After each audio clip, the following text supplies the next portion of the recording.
ગુજરાત વિધાનસભામાં ભગવાન બિરસા મુંડાનું તૈલચિત્ર મૂકવા માટે ગોપાલ ઇટાલીએ અધ્યક્ષ શંકર ચૌધરીને પત્ર લખ્યો છે અને તેના વચ્ચે આજે આ ધારાસભ્ય પહોંચ્યા છે ગુજરાત વિધાનસભામાં અને અનેક તેમના મત વિસ્તારના લોકોને લઈને પહોંચ્યા છે। વૈષ્ણવજન તો તેને કહીએ જે પીડ પરાઈ જાનાને રે। નમસ્કાર, આપ જોઈ રહ્યા છો નવજીવન ન્યૂઝ અને હું છું આપની સાથે તોફિક ગાંચી। વિસાવદરના ધારાસભ્ય ગોપાલ ઇટાલીએ ગુજરાત વિધાનસભાના અધ્યક્ષ શંકર ચૌધરીને પત્ર લખતા કહ્યું હતું કે અનેક મહાનુભાવો છે, તેઓના તૈલચિત્ર ગુજરાત વિધાનસભામાં છે, પરંતુ આદિવાસી સમાજ જે આ રાજ્યમાં બહોળી સંખ્યા ધરાવે છે અને ભગવાન બિરસા મુંડા છે તે તેમના માટે આદર્શ છે, તેમનું તૈલચિત્ર આ ગુજરાત વિધાનસભામાં કેમ નથી અને આ ભગવાન બિરસા મુંડાનું તૈલચિત્ર ત્યાં મૂકવામાં આવે તેવી તેમણે માંગણી સાથે પત્ર પણ લખ્યો હતો અને આ ચર્ચા પણ અત્યારે ચાલી રહી છે। અને ગોપાલ ઇટાલીએ જે પ્રકારે પત્ર લખ્યો ત્યારથી સ્વાભાવિક છે કે આદિવાસી ધારાસભ્યો છે તેમને પણ તેના જવાબ ચોક્કસ આપવા પડે, કેમ કે તેમણે નકલ પણ દરેક આદિવાસી ધારાસભ્યોને રવાના કરી હતી અને પત્રની ચર્ચાના વચ્ચે આ ધારાસભ્ય ગોપાલ ઇટાલી આજે પહોંચ્યા છે ગુજરાત વિધાનસભામાં અને તેમના મત વિસ્તારના જે લોકો છે એ મત વિસ્તારના લોકોને લઈને પહોંચ્યા છે। આ ગુજરાત વિધાનસભા કેવી છે અને ગુજરાત વિધાનસભા કેવી રીતે કાર્યરત હોય, સાથે સાથે આ મત વિસ્તારના લોકો છે તેમના સાથે તેમણે ફોટો પણ પડાવ્યો હતો। ગુજરાત વિધાનસભામાં જે અલગ અલગ ચિત્રો મૂકવામાં આવે છે, જે ગાંધીજી સાથે સંકળાયેલી યાદો છે તે વસ્તુઓ મૂકવામાં આવી છે, તેની તે માહિતી પણ આપતા હતા અને જેના દ્રશ્યો પણ તમે જોઈ રહ્યા છો।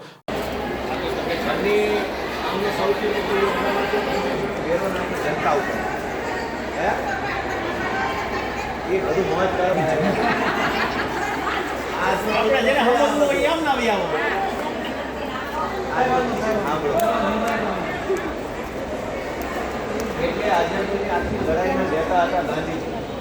પછી આ બધા તમે જેને જેને જોવો છો બધા ગાંધીજીને આદર આપતા, માન આપતા, એ ગાંધીજીને ગુરુ માનતા, શિષ્ય છે અને કેમ કરતા અને સ્વયં ભાવના એટલા બધા હોશિયાર માણસો છે એની કોઈ ચર્ચા ન થઈ શકે એવડા પણ એ બધાના બોસ હતા ગાંધીજી।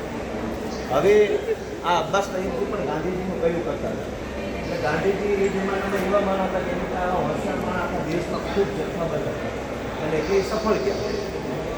અંગ્રેજોએ કર નાખ્યો ભારત દેશના લોકો ઉપર, એટલે ગાંધીજીએ નક્કી કર્યું કે આપણે કંઈ કર ચૂકવવા માગતા નથી, તારે જે કરવું કરી લે, એનો આપણો માનના। એ લડાઈ ચાલુ કરવાની આગેવાની અબ્બાસ તૈયબજીને ગાંધીજી હોતી, આગેવાની કર, આંદોલન કર, લોકો પાંચના લોકો સમજાય કે કોઈએ ટેક્સ દેવાનું નથી, અંગ્રેજો કાંઈ દેવું નથી, જે કરે કરીને અમે ગાંધીજી તમારી હારે છે।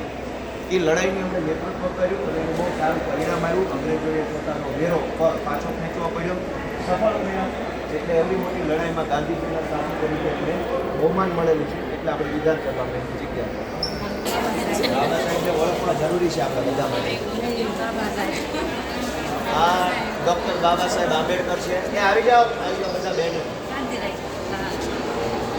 બાબા સાહેબે આપણા દેશનું બંધારણ લખ્યું, આજે બંધારણની જે ઓરિજિનલ કોપી અત્યારે તો આપણી પાસે પ્રિન્ટ ચોપડી છે, પણ ઓરિજિનલ કોપી છે એ હાથે લખેલી છે, કેલિગ્રાફી અંગ્રેજી કરશું રાઇટિંગ, આ છોકરા આમાં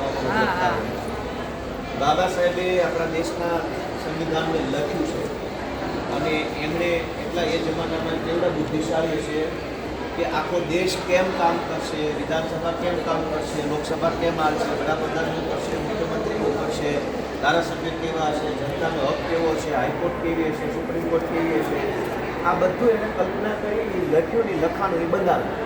કેમ કે પહેલાં તો સુપ્રીમ કોર્ટ નહોતી, હાઈકોર્ટ નહોતી, પહેલાં તો ધારાસભા નહીં હોય, તો કાંઈ નહોતું ને એને પાછું બનાવવાનું, તો બનાવવા માટે પહેલાં વિચારવું તો પડે ને કેવું બનાવવું। મકાન બનાવવાની વાત નહોતી, વ્યવસ્થા બનાવવાની, મહિલાના અધિકારો કેટલા, ગરીબોના અધિકારો કેટલા, ધંધા વેપારનું શું, જમીનનું શું, મકાનનું શું, લગ્નનું શું, મૃત્યુનું શું, વારસાનું શું, બધા જ વસ્તુઓ બંધારણમાં ડૉક્ટર બાબા સાહેબ આંબેડકરે લખ્યું છે। આપણા દેશનું બંધારણ દુનિયાના તમામ દેશના બંધારણો કરતાં મોટું બંધારણ છે, એ આપણા માટે સારી બાબત છે। દુનિયાના દેશોમાં નાના નાના બંધારણ છે, આપણું બંધારણ લખવામાં 2 વર્ષ ને 11 મહિનાનો સમય લાગ્યો છે, એટલું બધું મગજ નહીં। આ પ્રકારના સમાચાર પ્રકારના અહેવાલ માટે નવજીવન ન્યૂઝ ચેનલ જોવાનું ને સબસ્ક્રાઇબ કરવાનું ભૂલતા નહીં। નમસ્કાર। વૈષ્ણવજન તો તેને કહીએ જે પીડ પર